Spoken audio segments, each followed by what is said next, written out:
Thank you for including me. My name is Dr. Crystal Hernandez. I am a forensic psychologist, but that was many moons ago. I've been a mental health administrator now for almost 2 decades and in various capacities. And so a little bit about me, and then we'll kind of go into the rest of this content.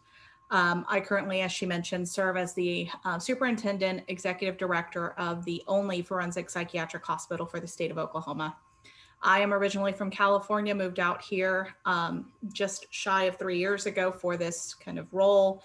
And just listening to the previous presentation and just living in California my entire life and then moving out to Oklahoma, I will say it's bad what he mentioned, but it's worse here when it comes to this type of stuff. So I've had a lot of learning to do and a lot of frustrations as well with some injustices and such. So I know a lot of the presentations already discussed trauma, so I'm not going to go super in depth into some of these things and kind of move through more of the meat of the content. So, you know, trauma events and things that occur to us and around us, which impact us unconsciously and consciously in so many ways. Although each person's traumatic experience is unique, there certainly are shared responses of trauma, such as loss of connection to our mind and body, our family and community, and the world around us. So some of the things I'm going to talk about when I talk about my story are these two things: historical trauma and relational trauma. There's so many others. There's, you know, acute, compounded, complex, etc. So a little bit about my experience. I am a Native American. I'm also a Latina. And as I mentioned, I grew up in California. I am the product of a teen parent. My dad is still struggling with addiction, and I am a survivor of domestic violence. So that's a little bit about me, and I'll kind of weave that through. I will tell you this, you know, I went into the world knowing that I wanted to be a forensic psychologist, knowing that at 9, kind of going down that path, and everything that has hit me in life and everything that I've gone through and all the things that I've looked back upon about my heritage, about my roots, about, you know, the experiences of my parents and my parents' parents really helped me understand not only myself, but how to be a better clinician, and more importantly, how to be a better administrator and a better human. Crystal, your slideshow is not showing. I don't think you know. I'm so sorry. But it's, you know, if you just want to talk too, that's fine too, and have it in front of you. Sorry, did it just... It just shut off. Yeah. Oh, so weird. Here you go. Is that better? Yes. Okay. So sorry. I don't know why that happened. So that's just a little bit about me. Unprocessed trauma often manifests itself into anger and self-doubt, judgment, shame, and numbing. Until healed and processed, will continue to pass down from generation to generation. And so one of the things, as I mentioned, looking back, you know, as I mentioned, my mom was 15 when she got pregnant with me and had me. My dad was 23. Back then, that was very typical, you know, that age range and kind of the way that they lived their life. But my mom was also the product of trauma, and that trauma was passed down. My dad was the product of trauma, and that trauma was passed down. My dad is the oldest boy of 10 children, and he has, his entire family has struggled with addiction, as well as, you know, incarceration and various other things. My mom, on the other hand, she had a father who went into the military, had an injury to his brain, and came back and had a compounded, you know, injury again in a car accident due to alcohol intoxication. And so all of those things really kind of set this tapestry of pattern for the way that I was reared, the experiences that I was given. And I didn't know that, you know, growing up, you don't realize these things. Growing up, you just kind of think this is the way things are, and you move forward. It wasn't until I became I wish I could say it wasn't until I became a professional and then I realized all these things on my own, but it wasn't. It wasn't until I went through something separate that triggered all this kind of evaluation of the things that had gone through. So really quickly, our body keeps score. Our body does know when we've gone through things, and that happened to me personally. I didn't realize I was having aches and pains and stomach aches and all sorts of things relevant to the things I had survived. It can manifest in various health states, Someone earlier mentioned the ACEs and the impact on health and longevity. We know that. This is one of the things that I didn't do. Take the time to address our physical health, routine checkups, preventative care.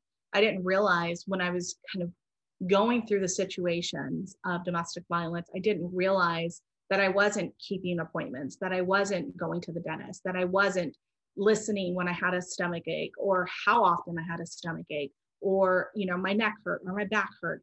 And so a lot of times we ignore those things, or we neglect the things that are preventative or, you know, interventions.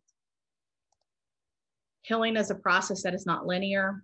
You know, a lot of times people are told me, and I hear that all the time with other folks, because I talk to a lot of other survivors of various traumas, and they're always told, why aren't you moving through the trauma process? Why aren't you moving forward? Why aren't you going faster? It's been X amount of time. It's been, you know, these things have happened. I Googled it. You should be here now. And so it's really important to understand that these things are not linear. It doesn't happen that way. The healing journey is not predictable and is as varied as our human existence. There can and will be setbacks. Persistence is needed. One of the bravest things we do is walk the journey of healing. So we're adding on to great progress. We have to understand the way trauma impacts our whole being, and how we can heal and evolve in new ways. How to embrace that post-traumatic growth. And we hear that a lot, especially now with COVID-19, is how can we move forward with this post-traumatic growth? We need to take it further than measuring the trauma, talking about predictive models, changing environmental elements, and building therapeutic systems. All are great, but we need to go further. We also need to understand that we have to talk about things, and it is a journey. Takes the experiences, the changes, and the healing process, and weaves it through the journey to find balance, peace, wellness, and ourself again. It is a journey of self-discovery, evolution, and growth. It's kind of one of those things for me when I go and I talk to people that are going on this journey, and I, you know, my own self, and realizing the person I was before this happened around me and to me is not who I am today, and that's okay. And it's the same for other folks. So I took a little bit of things that I've read and kind of put it into this little wavy line thing. Honoring the stages of recovery, you know, first and foremost, we look at that security and safety. We must secure our safety and stabilize our symptoms. We must see and acknowledge ourselves and what has happened around us and to us. A lot of times that's really difficult step. We must reconcile with ourselves the emotions and feelings and memories. And for me, that was one of the most difficult things, because I had always been in a position where I thought I was in control. I always thought and felt like I could handle things, that I had to do it alone, that you know, nothing was going to shake me, those types of things. And having to reconcile with myself that I wasn't able to control this, that my perception may have been distorted during that time, or that the things happening around me were really devastating or not okay. And that was really hard to reconcile. Reflecting and connecting with the process that it has on the impact on our lives, our minds, our souls, and our health. A lot of times people look at trauma and they just look at it from one lens. You know, what is it doing to you psychologically, or what is it doing to your body? But there's a soul piece. You know, when I went through, you know, the domestic violence, I had to come to terms with my faith and divorce and those types of things. And that was a huge deal for my soul, to be able to reconcile. How do you move forward? How do I admit what happened? How do I get over the heartbreak? How do I do all of these things and then feel so unbalanced? You know, my mind, my body, my heart, everything around me, the people, the systems, etc. Telling all these different things. And in that process, you know, we had presenters talking earlier about, you know, the traumas that people go through. And it was interesting. Again, I've worked in forensic mental health. I've worked in the community justice settings for a long time.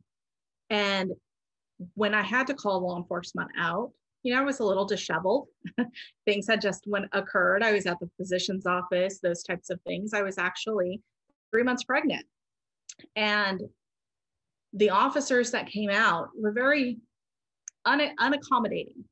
And that for me, that calling of help for one, when I knew it was going to be people I work with or worked somehow connected to, was so very difficult.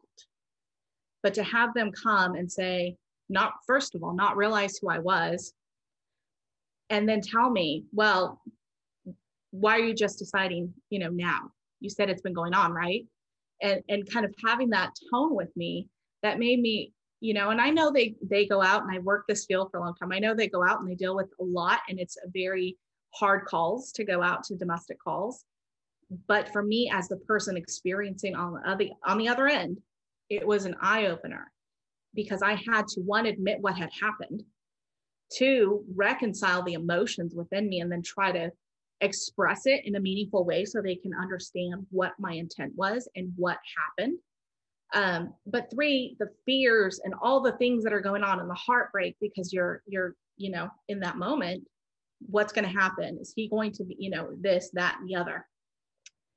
And just the treatment and the way that I was talked to and talked about in my presence was very demeaning, and it traumatized me even more so. And so, I had to sit there and kind of go through all of this in my mind at the moment, that humiliation, that disconnect between my body and my mind and my heart and my soul, that physical safety, that we talked about, that fear, that what if moment of those traumas, and then try to reconcile and connect them enough so that I can somewhat be functionable, like be whole in a way that I can move forward at that very moment with my immediate needs. And through this process, you have to find a way to renew your path and reclaim yourself. And that for me was one of the hardest steps, because, as I mentioned, I work in this field, I work with these individuals. I saw the same officers in a professional capacity, 2 years later, whatnot. And they spoke to me in a whole different way, because I wasn't that same person in their eyes anyways, that called them out. And inside of me, not wanting to out this in the middle of a meeting, right? But feeling the feelings that I was feeling about how insensitive, how disconnected they were, but they were the specialty domestic violence unit, and how much they needed to still learn. It's kind of like Dr. Deb said, adopt a cop. It was really like that moment where it's like, I wish that I could help you understand, these 2 years later, help you understand how much it hurt me and how much it took for me to be able to express what had happened to me. And so, finding that path forward was really difficult, and renewing that identity was really difficult. Who am I now that this has happened? And now that I have to reflect back on, hey, maybe my dad wasn't so nice to my mom. Hey, maybe, and start reflecting back on some of those other complex items that really kind of interwoven into the identity of who I was. And then this thing happened. So that's kind of what this graphic demonstrates for me, is that path forward. So remember that beautiful things can bloom from the seeds of the most difficult pain. What has grown from pain and trauma can look very different from what was before, and that's okay. Through my journey of healing, I had to talk about it. I had to, reflect on the memories and overcome some of the physical reactions. I didn't realize how much of a physical reaction I was having, the sleep disturbances, some of the paranoia, some of the wishy-washy kind of heartache that I was feeling, all of those things. And then at the same time, people telling me, well, it's already happened. You moved past it. He's in prison, all of those things.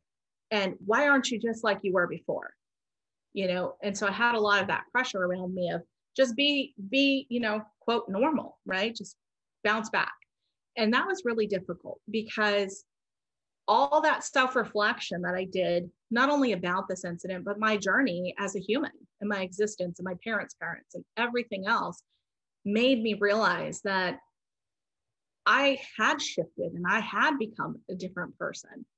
And that doesn't make it a bad thing. It helped me understand others in different ways that I had never understood them. It helped me listen with different ears than I had ever listened. It made me see things through a different set of, lenses that I had never really put on. I had never had to. And so I had to come to terms with the fact that it was okay to change.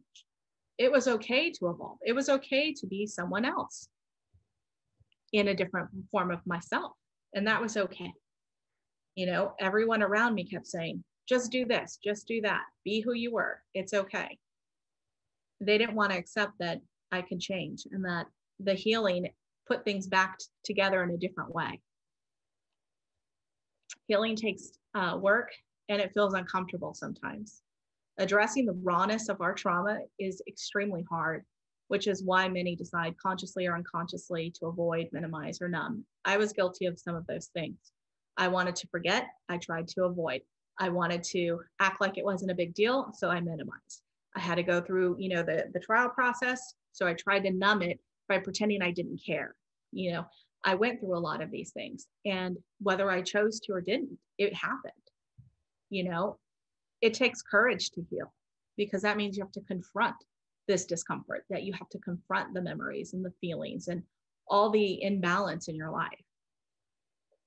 We may need some help to walk this journey, which means sharing and accepting assistance. That was very difficult for me. I was the one that was usually on the other side of the table saying, let me help you with your issues. Let me help you navigate these difficult times. And for me to say, not only this happened to me, but I need help processing this because I cannot do it alone. And that was very, very difficult. So any of these topics obviously can be an hour, 2 hours a day, lots of different things. But I wanted to get as much in as I could, given some of the other topics. So here is to acknowledging and honoring the beauty and courage in your story. Here is to taking a mindful moment to reflect on how far you've come and appreciate the growth, like a flower that blooms after a harsh storm. And so for me, being able to share my story with others in small circles, I work with tribal members. I also work with others, and just the amount of trauma exposure, whether it's the historical trauma, whether it's, relational trauma, whether it's, environmental trauma or whatever, just being able to share with one another in a safe space in a way that makes people understand it's a journey, it's complicated, it's possible to heal, and we're all in it together, is so powerful.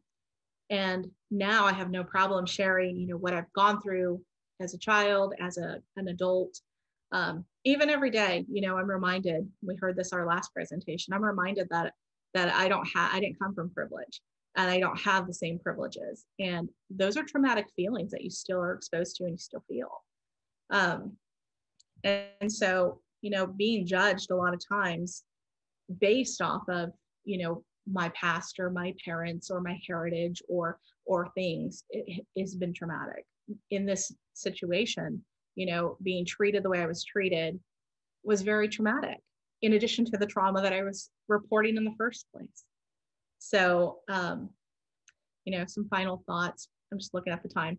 Who you are is worthy, beautiful, loved, and wanted. Your journey is just that, a journey. Who you are today can shift and change from who you were yesterday, and that's okay. You have the right to feel and be safe. Your story is just that, your own. Your perspective and experience are valid and true. That's one of the key things that I always talk with others about. Is I felt during my journey that my perception, I was made to believe that I was wrong, or I was made to believe that I tolerated, therefore I needed to accept it.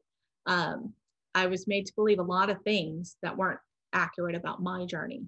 And I had to come to terms with the fact that this is mine. This is mine to talk about. This is mine to own. This is mine to feel. And this is certainly mine to talk about. And so with that, I know there's no questions on this, but this is just the end slide. There's my email contact. And so I just wanted to share a few things since I do have a few minutes, if that's okay, Dr. Deb.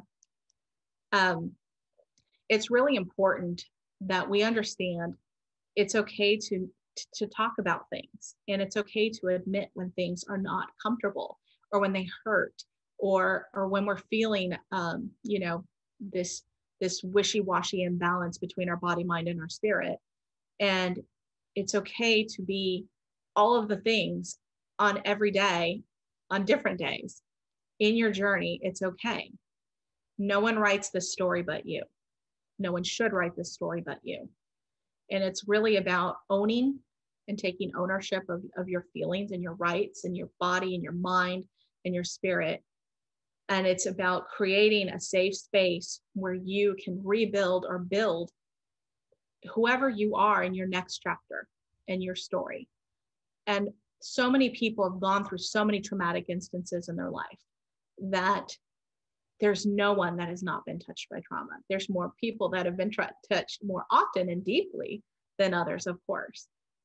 But there's a lot of things that we don't talk about as a society, because we're meant to feel shame, or meant to feel embarrassed, or we're meant to hold, you know, some kind of pride, and we take that and we don't talk and we don't embrace.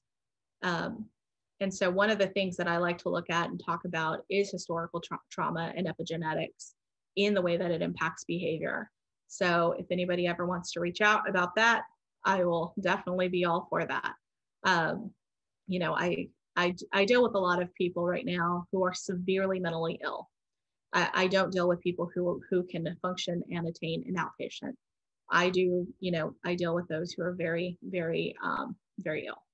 And so they're compounded trauma. They're having a lot of historical traumas of various types. I live in a very Native state. And so, you know, I miss California, but I definitely see a lot of work here. And Crystal, if you don't mind, if you could send Christina, she put her email in the chat, to get your slides, because people are asking for your slides. That would be great. Absolutely. Absolutely. And then email Christina, that's inside of the okay. That's inside of the chat, and people who want the slides, Christina will blast them out so that you can have them. You bet. You bet.